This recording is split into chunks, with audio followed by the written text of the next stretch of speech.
paz do Senhor a todos. Nós estamos aqui na nossa quinta aula e talvez nós vamos ter que dividir essa quinta aula em duas partes, tá? Nós vamos falar agora sobre a intercessão e quando se trata de intercessão a gente tem muitas coisas, né?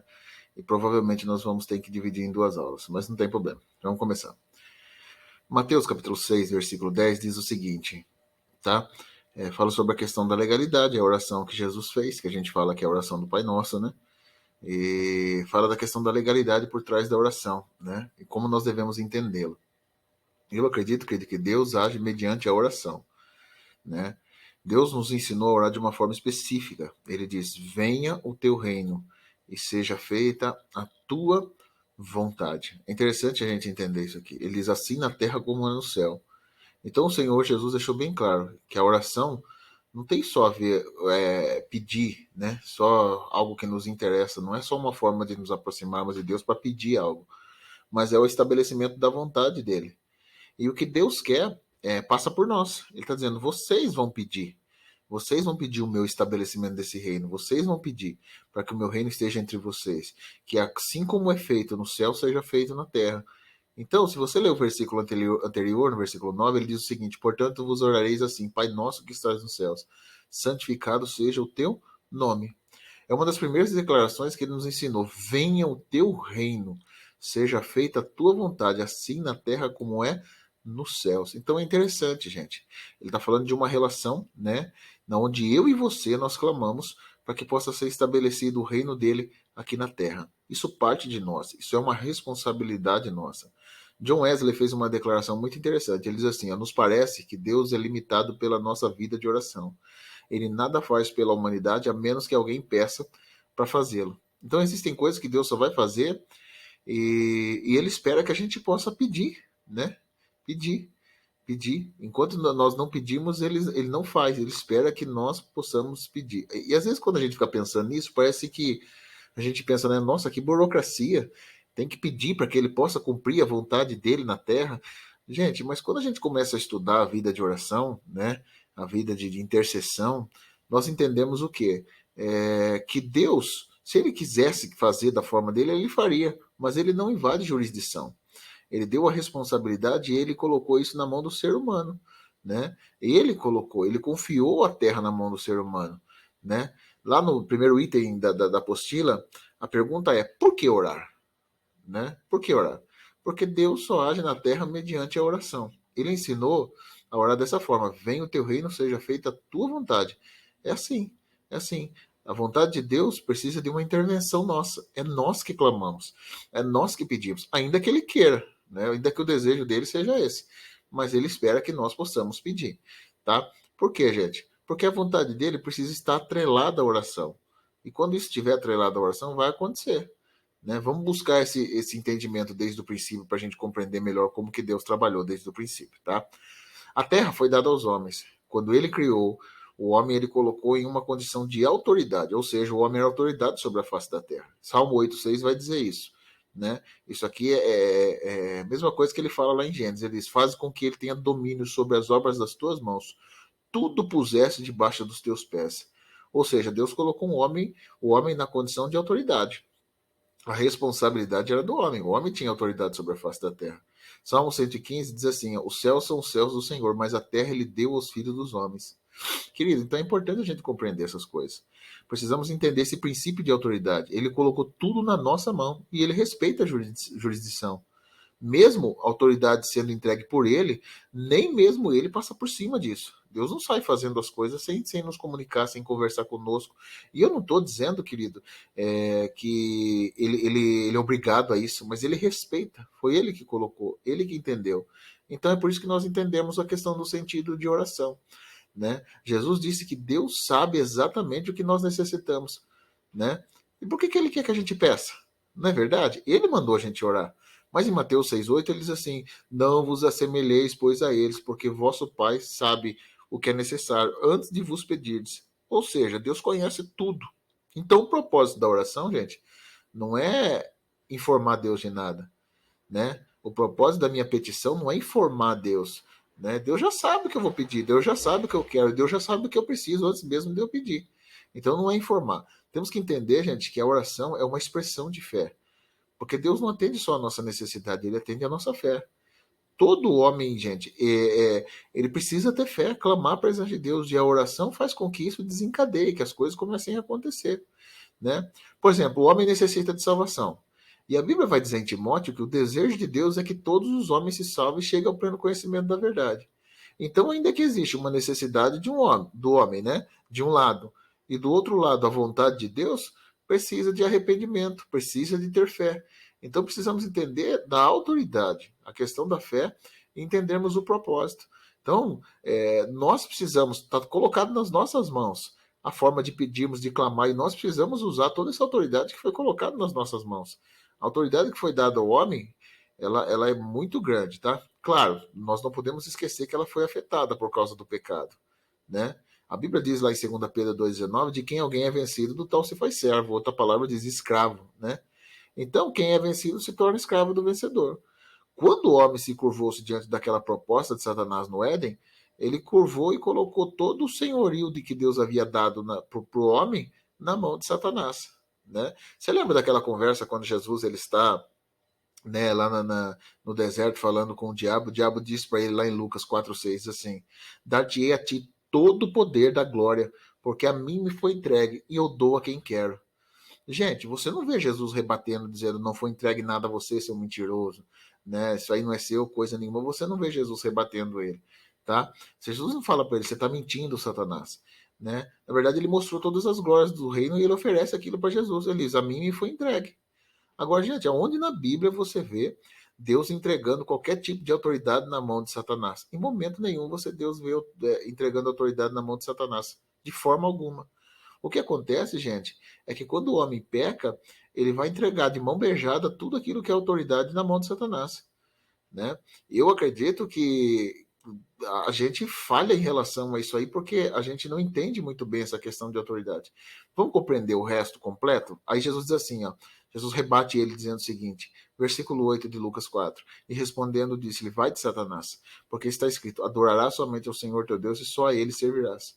O que eu creio é que Jesus está dizendo, essa história não termina com eu me dobrando diante de você, porque a ideia de Satanás era essa.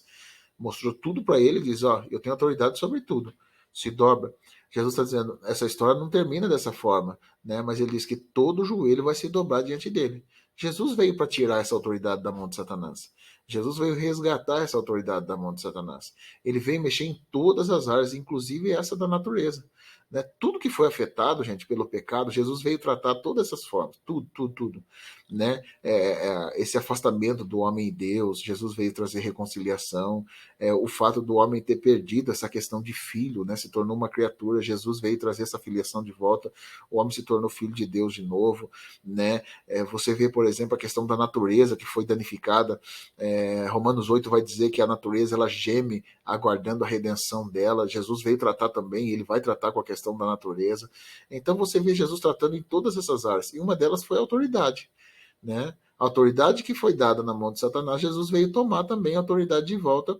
E Apocalipse 1,18 diz assim: eu que fui vivo, eu e o que foi vivo foi morto, mas eis que estou vivo para todo sempre. Amém. E tenho as chaves da morte e do inferno. Isso fala do poder, né, da autoridade da ressurreição de Cristo, mas também dele tomando a autoridade da mão de Satanás, dele tirando daquilo que foi dado a Satanás. Né? Hebreus 2,14 diz assim, e visto como os filhos participam da carne e sangue, também ele participou das mesmas coisas.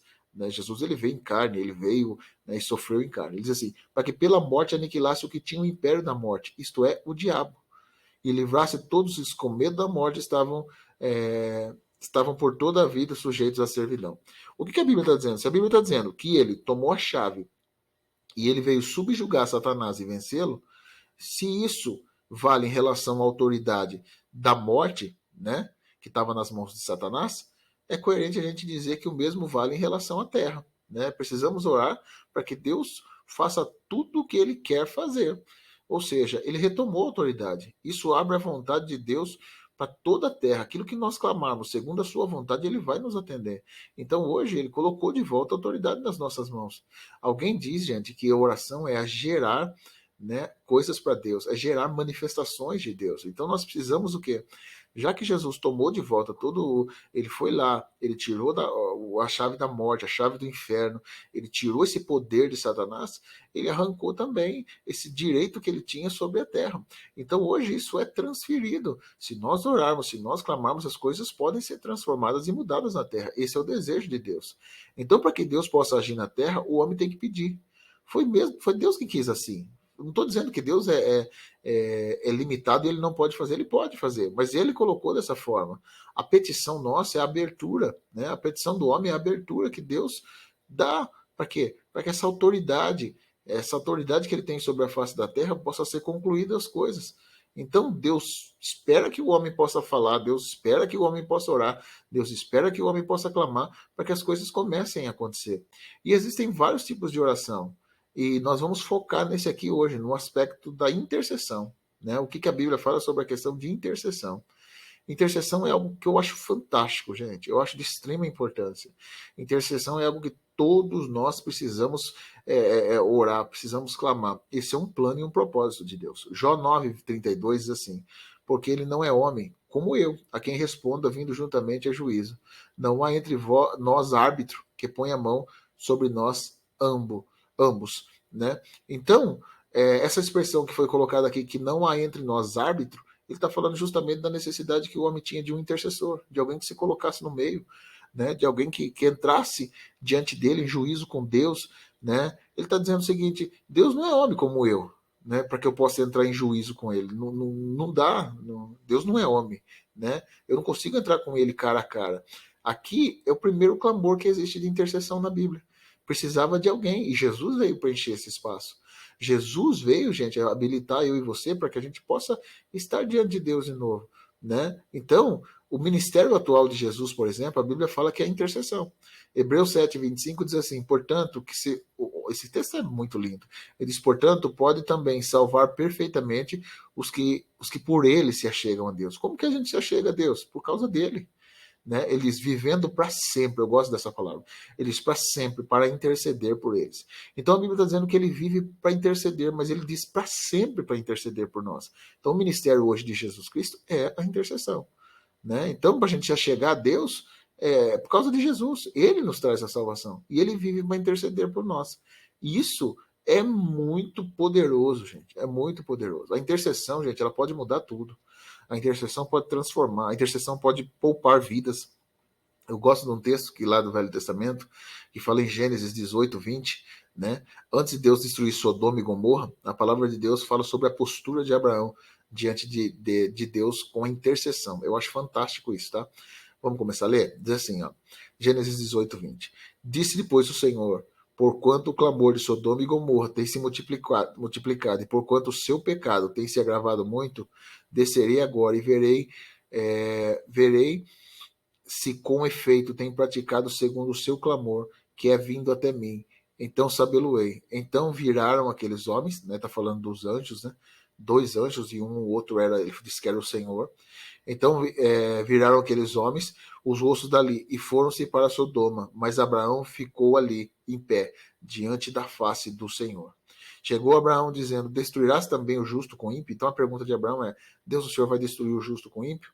Se porventura houver 50 justos, Abraão está dizendo, destruirás também e não pouparás o lugar por causa desses 50 justos que estão dentro dela? Longe de ti que faças tal coisa, que mates o justo com o ímpio, que o justo seja como o ímpio, longe de ti. Não faria justiça ao juiz da terra? Então disse o Senhor: se eu em Sodoma achar 50 justos dentro da cidade, pouparei todo lugar por amor deles. Deus está dizendo: não precisa nem ser a maioria. Se tiver 50, eu não destruo a cidade. Eu vou poupar a cidade. Tá? Aí Abraão continua na conversa. Diz assim: respondeu Abraão dizendo: eis que agora me atrevi a falar ao Senhor, ainda que sou pó e cinza. Se porventura 50 justos faltarem 5, destruirás por aqueles 5 toda a cidade? E disse: não a destruirei, se eu achar ali 45. Ele está dizendo o seguinte: Deus, se não tiver 50, se faltar 5 desses 50, ou seja, tiver 45, o Senhor vai destruir do mesmo jeito? Né? Gente, eu acho interessante isso aqui, por quê? Até então, não tinha intercessão para justo nenhum. Mas Abraão diz: se for 45, né? Se tiver 45, o senhor não vai destruir? Ele disse, por causa dos 45 eu não vou fazer. Né? Interessante você pensar nisso aqui. Por quê, gente? Ele está fazendo menção que é poupar ninguém. Você não vê ele dizendo, vou lá ver como que está a cidade de Sodoma e Gomorra e vou poupar alguém. Não. A ideia é, vou ver como que está lá, se a coisa está feia mesmo, como tem vindo até mim. Então, Deus sabia. Mas você não vê ele falando que ele vai poupar alguém. Mas Abraão começa a interceder pelo povo. Né? E continuou ainda a falar. Ele disse, porventura, se acharem ali 40, ele disse, não farei por amor aos 40. Disse mais, ora, se não ir, Senhor, se eu ainda falar, porventura se acharem ali 30, e disse, não farei se achar 30. Ele disse, eis que agora me atrevi a falar ao Senhor, se porventura acharem ali 20, e ele disse, não destruirei pelos 20. Disse mais, ora, não se ir, Senhor, que se mais estiver, mas esta vez falo, se porventura se achar ali 10, e ele disse, não destruirei por 10. E retirou-se o Senhor, quando acabou de falar a Abraão, e Abraão tornou-se ao seu lugar. Algumas coisas é importante a gente entender aqui. Enquanto ele não para de interceder, enquanto Abraão está intercedendo, Deus não vai embora. Né? Deus está ali. Só que quando ele chega nos 10, eu acredito que até Abraão deve ter pensado, gente, se 10 não dá nem para interceder mais. Né? Então ele para. Tá? Mas ainda depois Deus tira Ló da cidade, a gente vê tudo isso aí. Né? Deus está dizendo, por 50, eu mudo o destino de toda a cidade. E ele continua insistindo, 45, 40, 30, 20, 10. Deus vai mudando o limite estabelecido de acordo com a intercessão. O clamor de Abraão foi muito forte, então ele está ali. Deus está mudando todo o limite estabelecido. Ele está insistindo debaixo dessa intercessão e Deus está dizendo o seguinte, eu mudo por causa dos 45. Eu não destruo. Eu não destruo por causa dos 40, eu não destruo por causa dos 30, eu não destruo por causa dos 20. Gente, ele não destruiu por causa dos 10, não tinha nem 10. Mas vamos raciocinar aqui. No começo, você vê Deus falando de poupar ninguém, absolutamente ninguém. Mas você vê depois que a intercessão dele tem todo o poder, né? A intercessão dele faz a diferença. Nós precisamos voltar a interceder. A intercessão muda vidas, a intercessão faz a diferença. Nós deixamos de estabelecer, né, esse processo, esse propósito. Às vezes a gente passa tanto tempo preocupado conosco que nós deixamos de interceder pelos outros. E a intercessão pode salvar vidas, pode mudar situações. Eu creio nisso. Deuteronômio 9:11 fala sobre isso. Tá? Vamos enxergar aqui outro exemplo bíblico de intercessão. Vamos começar a ler? Diz assim, sucedeu, pois, que ao fim de 40 dias e 40 noites, falando de Moisés, né, o Senhor me deu as 2 tábuas de pedra, das tábuas da aliança, e o Senhor me disse, levanta-te, desce depressa daqui, porque o teu povo que tirasses do Egito já tem se corrompido. Eu acho interessante Deus está dizendo o seu povo, porque o povo, na verdade, era dele também, né? Foi o povo que ele escolheu, o povo amado. Quando ele entra no Sinai, ele diz, és o meu povo adquirido, povo escolhido, né? Mas ele está dizendo aqui, Moisés, olha lá, o seu povo está corrompido. O povo que se tirou da terra do Egito tem se corrompido cedo. Então vamos continuar. Eles cedo se desviaram do caminho que eles tinham ordenado, fizeram para si uma imagem de fundição. Falou-me ainda o Senhor, atentei para este povo, e eis que é povo obstinado. Deixa-me que destrua e apague o seu nome de debaixo dos céus, que faça de ti nação mais poderosa e mais numerosa que esta. Deus está fazendo uma proposta para Moisés aqui. Deus está dizendo, eu tenho um compromisso, né, com Abraão, e ele não poderia se livrar daquela linhagem, né? Mas Deus está dizendo, eu recomeço com você, eu destruo todo esse povo. Deus está dizendo para ele, você também é da linhagem de Abraão. Então eu fazendo assim, eu destruo esse povo que é obstinado, né? Foi essa a palavra que ele usou. Eu destruo esse povo obstinado e eu, através de você, eu consigo concluir aquilo que eu tinha dado para Abraão, aquilo que eu disse para Abraão, a promessa não vai cair por terra, né? Deus está dizendo, eu recomeço. Mas eu acho interessante algo fantástico aqui, gente. Se você for parar para atentar os detalhes, tem um detalhe interessante aqui. Deus está dizendo: deixa eu destruir esse povo, né? Deixa eu destruir eles. Gente, faz sentido o Deus Todo-Poderoso, Criador dos céus e da terra, o Deus que controla todas as coisas, o Deus que é pré-existente, o Deus que sabe de tudo, o Deus que tem toda a força e todo o poder, que faz o que ele quer. Faz sentido ele chegar e dizer assim, deixa eu destruir esse povo? Aqui nós conseguimos entender algo importante, o nível de autoridade que o homem tem sobre a face da terra. O homem tem autoridade, gente. Não dá para mandar em Deus, não é isso que eu estou dizendo. Não confunda as coisas. Tem gente que ele acha que ele leva para outro extremo. Ele acha que ele vai mandar em Deus. Ele quer colocar Deus contra a parede. Deus, eu tenho que fazer assim, pronto, acabou. Não, também não concordo com isso. Tá? Não é isso que eu estou falando. Mas ele está dizendo o seguinte: eu vou fazer algo, né, na terra. Mas para eu fazer algo, eu não vou fazer se não existir consentimento de você, Moisés, e se não existir a participação da sua vida. Ele está dizendo, eu não estou nesse negócio sozinho, nós estamos juntos. Deus está dizendo para ele, eu tenho uma promessa, eu tenho um propósito, e se não houver consentimento da sua parte, eu não faço. Então é interessante você pensar nisso, querido. Como que Deus ele respeita essa questão da autoridade? Como que o homem deveria usar essa autoridade? Né? Como que o homem deveria se impor no mundo espiritual, interceder pelas pessoas, fazer a diferença? Vamos lá, versículo 15. Ele diz assim, ó, então virei-me e desci do monte, o qual ardia em fogo, e as tábuas da aliança estavam em ambas as minhas mãos. E olhei, eis que havia um pecado contra o Senhor vosso Deus. Vos tinham feito um bezerro de fundição, cedo desviastes do caminho pelo qual o Senhor ordenara. Então peguei as duas tábuas, arrojei-as nas minhas mãos e quebrei-as diante dos vossos olhos. E me lancei perante o Senhor, como antes, 40 dias e 40 noites. Não comi pão, não bebi água, por causa de todo o pecado que haveis cometido, fazendo mal aos olhos do Senhor, para provocar a ira, porquanto temi, por causa da ira e do furor, como que o Senhor tanto está virado contra vós, para te destruir. Porém, ainda por esta vez o Senhor me ouviu. Também o Senhor se irou muito contra Arão para destruir, mas também orei para Arão no mesmo tempo. Gente, Arão foi poupado também. Você já se perguntou por que ele foi poupado? Foi a intercessão de Moisés. Se não tivesse Moisés intercedido, eu tinha dado ruim para ele também. Né? Olha o que a Bíblia está dizendo. Também o Senhor se irou muito contra Arão para o destruir, mas também orei para Arão ao mesmo tempo. Então ele também recebeu a intercessão de Moisés, porque Deus também estava muito irado com ele, até porque ele era o responsável enquanto Moisés estava fora. Né? Vamos continuar. Porém, eu tomei o vosso pecado. Eu acho isso interessante. Ele está dizendo, eu entrei na brecha, eu trabalhei. Né? O bezerros que tinhais feito, queimei a fogo, pisei moendo bem, até que se desfez em pó, e o seu pó lancei sobre o ribeiro que descia no monte. Também em Tebera, em Massa, em Quibrote, Atavá, provocaste muito a ira do Senhor. Quando também o Senhor enviou a Cades Barneia, dizendo, subi, possuí a terra que vos tenho dado, rebeldes fostes, mandando o Senhor vosso Deus, e não cresces, e não obedecesses a sua voz, rebeldes fostes contra o Senhor, desde o dia em que te conheci. Prostrei-me perante o Senhor, aqueles 40 dias e 40 noites estive prostrado, porquanto o Senhor dissera que queria destruir, e orei ao Senhor, dizendo, Senhor Deus, não destruas o teu povo. Aqui Moisés está voltando para Deus, dizendo, meu povo não, esse aqui é o seu povo, Deus, tem misericórdia. Ele está prostrado 40 dias de intercessão. Ele está dizendo o seguinte, Deus é o teu povo, não destrua não. Ele diz, é a tua herança, que resgataste com grandeza, tiraste do Egito com mão forte. Lembra-te dos teus servos, Abraão, Isaque e Jacó. Não atentes para a dureza desse povo, nem para a sua impiedade, nem para o seu pecado, para que o povo da terra, desde que tirasse, não diga, porquanto o Senhor não pode introduzir na terra quem tinha falado, e porque os odiava, os tirou para matá-los no deserto. Todavia, são esses o teu povo, a tua herança, que tirastes com grandeza, força e com braço estendido. Nós vemos uma postura de intercessão aqui dele. Ele começa a clamar, ele começa a pedir para Deus, ele está dizendo, Senhor, o Senhor sabe o que os povos vão dizer, que o Senhor tirou o povo de lá, o Senhor os odiava, veio para matá-los no deserto.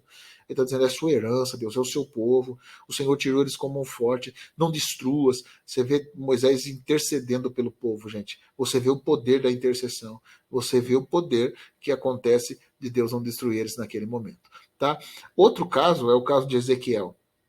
Embora nós estávamos falando lá na questão de Abraão, quando ele começa a interceder lá, e lá não tinha nem 10 justos, mas aqui é diferente. Aqui Deus só queria um que fizesse a diferença, um que se colocasse na brecha.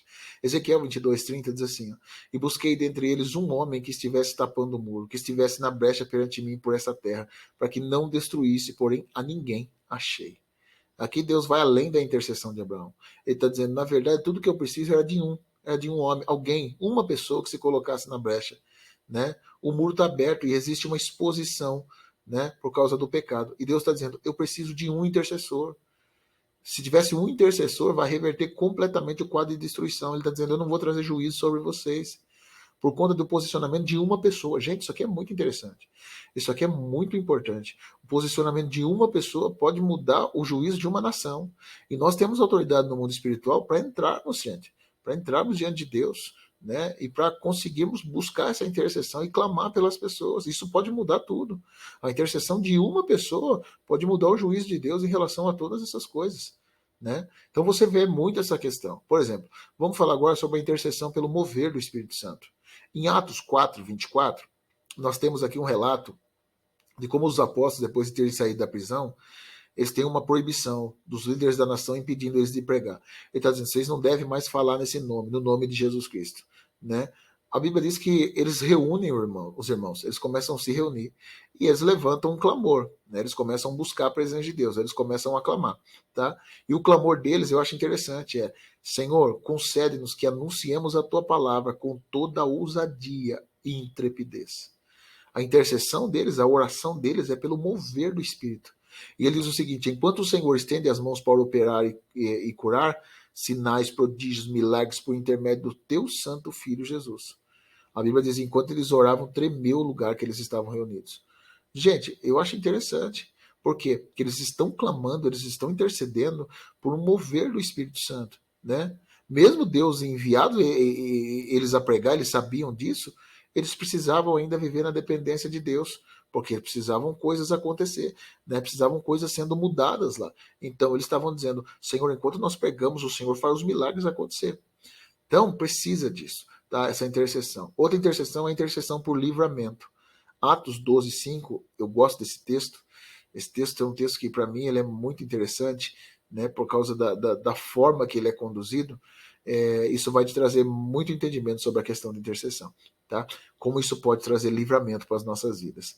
Livramento para o seu filho, para sua mãe, para sua esposa, seja lá para quem for, mas é importante você interceder. Ele diz assim, ó, e vendo isto que agradar aos judeus, continuou mandando prender também a Pedro, que era o dia dos pães ázimos, e havendo prendido, encerrou na prisão, e entregando 4 quaternos de soldados para que guardassem, querendo apresentá-lo o povo depois da Páscoa. Pedro, pois, era guardado na prisão, mas a igreja fazia-se contínua oração por ele a Deus.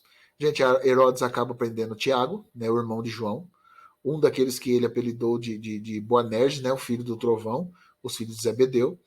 E além de prender alguns, né, que Herodes fez na época, até para trazer um espetáculo, para querer de alguma forma promover isso para eles, a Bíblia fala que ele mata Tiago, irmão de João. Né? Se você ler, nós lemos o 5, se você ler o 2, ele diz assim, ó, porque naquele tempo o rei Herodes estendeu as mãos sobre alguns da igreja para os maltratar, e matou a espada Tiago, irmão de João. Então qual era a ideia de Herodes? Eu já matei Tiago, eu já promovi essa festa para esse povo, vamos esperar a Páscoa passar, e depois eu trago Pedro e vou executá-lo também para fazer a alegria desse povo, para que esse povo possa estar todos felizes. Né? Eu executei Tiago, agradei todo mundo, agora eu vou executar um dos maiores líderes que é Pedro. A diferença, gente, é que parece que aqui a igreja acorda, né? Porque já perdeu um dos seus líderes. Existe uma mobilização muito forte. Quando você lê o versículo 5, ele diz, Pedro, pois, era guardado na prisão, mas a igreja fazia-se contínua oração por ele a Deus. A Bíblia não fala de forma clara, mas não existe uma menção nenhuma, não existe nenhuma menção do Tiago, né, da oração feita por Tiago antes dele ser executado, da igreja clamando por ele. Não fala. Talvez aqui o que aconteceu, e eu creio muito nisso, que o choque de um grande líder sendo executado provoca neles uma reação de intercessão. Eles começam a clamar a Deus. A Bíblia não fala só de oração, a Bíblia fala de oração incessante a Deus. Pedro sai da prisão de madrugada e vai bater na casa do povo. O povo está fazendo o quê? Orando. Gente, eu disse isso no outro estudo. Esse povo, se você for raciocinar, o povo dormia cedo. O povo não tinha o entretenimento que nós temos na internet nem nada, então o povo dormia cedo. Eles não ficavam até tarde acordado. Então o que acontecia? Como não ficavam até tarde acordado, eles geralmente não tinham contato nenhum. Mas aqui a Bíblia fala de pessoas que estavam orando. Né? Vamos ler o texto? Atos 12:6 diz assim, ó, e havendo Herodes, estavam para fazer, comparecer nesta noite, estava Pedro dormindo, desde 2 soldados, ligados por 2 cadeias, guardava diante da porta e guardavam da prisão. E eis que sobreveio um anjo do Senhor e resplandeceu na luz a prisão. E tocando a Pedro na ilharga, despertou, dizendo, levanta-te depressa. E caíram das suas mãos as cadeias. E disse ao anjo, cinge-te, ata as suas alparcas. né, as suas sandálias, e assim o fez, e disse-lhe mais, lança nas costas a tua capa e segue-me, e saindo seguia, e não sabia que era real o que estava sendo feito, pelo que o anjo, né, pelo anjo, mas cuidava que tinha uma visão. E quando passaram pela primeira e a segunda guarda, chegaram à porta de ferro, que dá para a cidade, o qual lhe abriu por si mesma, e tendo saído, percorreram na rua, e logo o anjo se apartou dele. E Pedro, tornando-se em si, disse, agora sei verdadeiramente que o Senhor enviou o seu anjo e me livrou da mão de Herodes e de tudo o que o povo dos judeus esperava. E considerando ele nisto, foi à casa de Maria, mãe de João, que tinha por sobrenome Marcos, onde muitos estavam reunidos e oravam. Então, o que fez a diferença aqui, gente, é que houve oração. Né? De Tiago, você não vê nenhum tipo de menção de oração, de intercessão, e ele acaba morrendo. A diferença na vida aqui de Pedro é muito grande. A igreja está debaixo de um propósito de oração, de intercessão. E você vê as coisas mudando, você vê as coisas acontecendo, você vê o milagre acontecendo. Né? Então você vê vários tipos de intercessão na Bíblia. E vários tipos de funcionamento de intercessão. Exemplo, a Bíblia manda a gente orar por pessoas que não se arrependeu. Paulo, ele chegou a viver isso. 2 Coríntios 12, 21 diz assim, que quando for outra vez, o meu Deus me humilhe. Ele está dizendo, eu receio, né? Que quando eu for de outra vez, o meu Deus me humilhe para convosco e chore muito por aqueles dantes que pecaram e não se arrependeram da sua imundície, da sua fornicação, da sua desonestidade que cometeram. Paulo está dizendo que tem gente no meio de vocês que pecou e não se arrependeu. E ele está dizendo, eu receio que meu Deus me humilhe, me fazendo chorar por aqueles que pecaram, né, e ainda não choraram, não se arrependeram, não entenderam o seu pecado. O que Paulo está falando, gente? Intercessão. Ele está deixando claro, ele está falando de uma mobilização que o próprio Deus traria dentro do coração dele. Paulo está dizendo que ele iria se colocar na brecha por quem não se arrependeu. Ele está dizendo, é eu que vou chorar, não são eles. Mas qual seria a razão que Paulo seria levado a chorar, a se humilhar? Deus está fazendo Paulo carregar todo o pecado desses outros povos que não quiseram se humilhar? Não, gente. Ele está dizendo o seguinte, uma questão que nós temos de identificação. Né? Ele está dizendo o seguinte, você vai chorar em favor deles. Como eles não conseguiram entender o que eles estão vivendo, como eles não conseguiram entender a sujeira que eles estão, como eles não conseguiram entender como eles estão longe de mim, você vai chorar em favor deles. Deus está mobilizando intercessores. E a ideia de Deus é que isso aconteça ainda hoje. Deus quer mobilizar intercessores, pessoas que realmente clamam, pessoas que realmente buscam pelas outras. Em Gálatas, capítulo 4, versículo 19, diz assim, sobre a questão de dores de parto. Paulo diz assim, meus filhinhos, por quem de novo sinto dores de parto, até que Cristo seja formado em vós. Ele está dizendo, eu sofro dores de parto. Né? O que Paulo está dizendo com isso, querido? Ele está dizendo, até que Cristo seja formado em vós. Ele está dizendo, eu já passei por esse processo. E estou enfrentando isso de novo.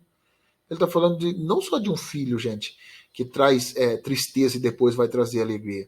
Jesus está dizendo, Jesus disse que quando a mulher está para dar luz ao filho, primeiro ela sente tristeza. Né? Isso está em João 16, 21. E depois que ela está com o filho nas mãos, ela sente alegria. Mas Paulo não está dizendo, vocês estão me dando tristeza, depois vocês vão me dar alegria. E eu acredito que ele está fazendo uma conexão entre orar e gerar. Ele está dizendo, eu sinto dores de parto por vocês. Aquilo que me leva a orar por vocês, para que Cristo seja de novo gerado em vocês. Né? Isso me traz dor, é trabalhoso. Né? O parto não é fácil, o parto tem as suas complicações, as suas dificuldades. Só que ele está dizendo, o final vai valer a pena. Ele está falando sobre intercessão, ele está falando dele de novo, entrar nesse processo de intercessão, de novo, dele estar intensificado nessa questão de sentir essas dores de novo. Gente, isso aí é importante. Outra coisa que nós vemos é a intercessão por revelação. Nós precisamos, em Efésios 1:16, diz assim, o apóstolo Paulo escrevendo a carta aos Efésios, ele diz o seguinte, Efésios 1:16, ele diz, não cesso de dar graças a Deus por vós, lembrando-me de vós nas minhas orações, para que o Deus de nosso Senhor, Jesus Cristo, Pai da glória, vos dê em seu conhecimento o espírito de sabedoria e de revelação, tendo iluminado os vossos olhos do vosso entendimento, para que sabais qual seja a esperança da vossa vocação, quais as riquezas da glória e da herança dos santos, o qual sob a excelente grandeza do seu poder sobre nós, que cremos segundo a operação da força do seu poder. Paulo está fazendo menção, gente, da questão de oração. Ele está dizendo, não cesso de dar graças a Deus por vós, lembrando de vós nas minhas orações. Ele está deixando claro. Tá? Paulo está falando dessa menção, ele está falando dessa oração, e é o que algumas coisas acontecem. Pastor, quais coisas são essas? Ele está dizendo que Deus te deu espírito de sabedoria, de revelação. Ele diz para que tenha entendimento, que os olhos do coração sejam iluminados. Ou seja, a intercessão, ela traz mais clareza à palavra, né? Traz mais clareza quem é Deus. A intercessão faz os nossos olhos do entendimento serem iluminados. Então, gente, interceder também por isso é importante. Interceder para que as pessoas tenham o coração aberto a Deus. Interceder por isso é importante. Tá? A intercessão pela vida espiritual. Efésios 3,14 diz assim, ó. Por causa disso, me ponho de joelhos perante o Pai de nosso Senhor Jesus Cristo. Ele está falando que ele se coloca de joelhos. Por quê?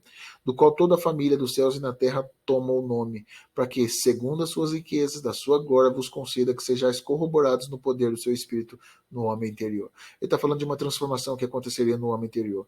Ele diz, para que Cristo habite pela fé em vossos corações, a fim de que, estando sempre arraigados, fundados em amor, poderes perfeitamente compreender.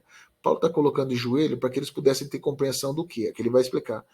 Todos os santos, qual seja a largura, o comprimento, a altura, a profundidade, e o conhecer o amor que excede todo o entendimento, para que sejais cheios do Espírito de Deus. Essa é uma oração, gente, que nós deveríamos fazer. Por quê? Não só para nós, mas para os outros, de intercessão, para que a gente possa o quê? Entender qual é a profundidade, o comprimento, a altura, a largura desse amor que excede todo o entendimento. Eu acredito que entrar nesse nível de entendimento de amor, do amor de Deus, vai nos fazer mudar completamente, vai nos fazer ver a vida de uma outra forma e vai fazer as pessoas se converterem a Cristo. Porque a maioria das pessoas hoje, elas não entendem desse amor, elas não têm compreensão do tamanho desse amor de Deus. Então a oração e a intercessão, ela nos ajuda a isso. Outra coisa é a intercessão pelo ministério da palavra. Efésios 6,19 diz assim, orando em todo o tempo, com oração, súplica no Espírito, vigiando nisso com toda perseverança e súplica com todos os santos. Aí ele está dizendo o seguinte, primeira parte, ele está dizendo, orando por todos os santos, vigiando, perseverança e súplica por todos os santos. Depois ele está dizendo o seguinte, e por mim, Paulo está dizendo, ore por mim.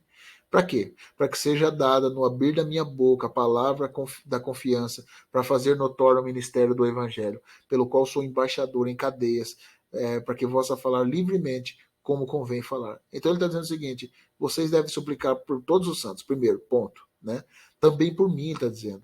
Para que a oração não seja algo que só a liderança possa ter, mas que isso possa alcançar todas as outras pessoas. Então ele está falando de uma via de mão dupla, onde as pessoas, ele orava pelas pessoas e as pessoas oravam por ele. Ele está dizendo, para que a palavra saia da minha boca. Quando eu for pregar, a palavra saia da minha boca e possa cumprir o propósito, né? Possa cumprir o plano, né? Para que a palavra da confiança seja notória, o ministério seja propagado. É difícil, gente. Você vê hoje pessoas que oram antes de sair para ir para a igreja, dizendo, usa o pastor, Deus, fala com ele, Deus, que ele seja um instrumento para tocar a minha vida.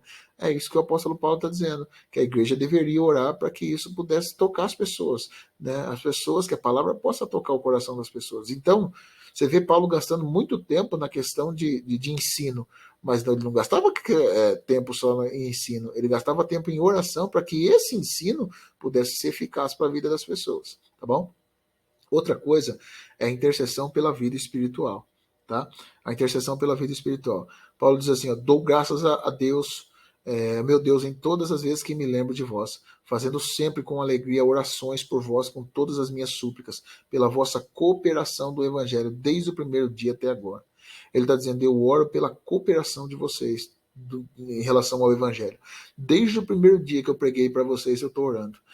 Comecei orando e estou orando até agora. E no versículo 9 ele diz assim, ó, e também faço essa oração, que o vosso amor aumente mais e mais e o pleno conhecimento da percepção, para se aprovardes as coisas excelentes, sede sinceros e inculpáveis para o dia de Cristo, cheios de fruto de justiça, o qual é mediante Jesus Cristo, para a glória do louvor de Deus. Ele está intercedendo pelo crescimento espiritual, pelo desenvolvimento do povo, e ele usa a expressão cheio de fruto de justiça, ele fala de serem sinceros, ele fala de serem inculpáveis. Então você vê ele intercedendo o quê?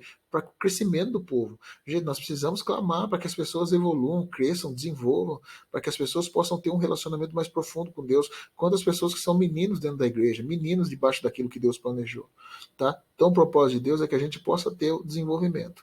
Vamos falar do último aqui, né? Depois nós vamos começar a aula número 2. Ele fala sobre a intercessão pela vida espiritual também. Colossenses 1,9 diz assim, ó, por essa razão nós também, desde o dia em que ouvimos, não cessamos de orar por vós e de pedir que sejais cheios do conhecimento da sua vontade e de toda sabedoria e inteligência espiritual. Vamos parar um pouquinho para você compreender? Você já reparou aqui, gente, quantas vezes, quantas orações são feitas por entendimento, por compreensão? Gente, eu falo para você, Paulo ele gastava muito, mas muito tempo falando sobre essa questão de compreensão. A palavra ela tem que ser revelada, aquela palavra que mexe, aquela palavra que ela vai no profundo. E é isso que nós devemos orar. Isso faz a diferença, tá?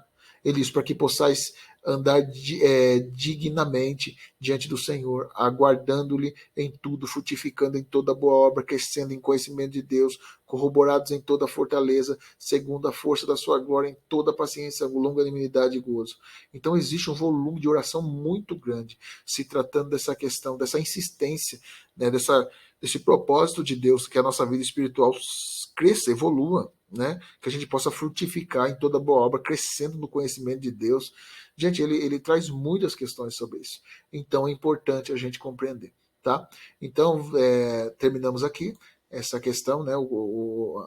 A primeira, né? A primeira aula da questão de intercessão, e nós vamos falar agora, né, da parte 2 da questão da intercessão. Que Deus abençoe você.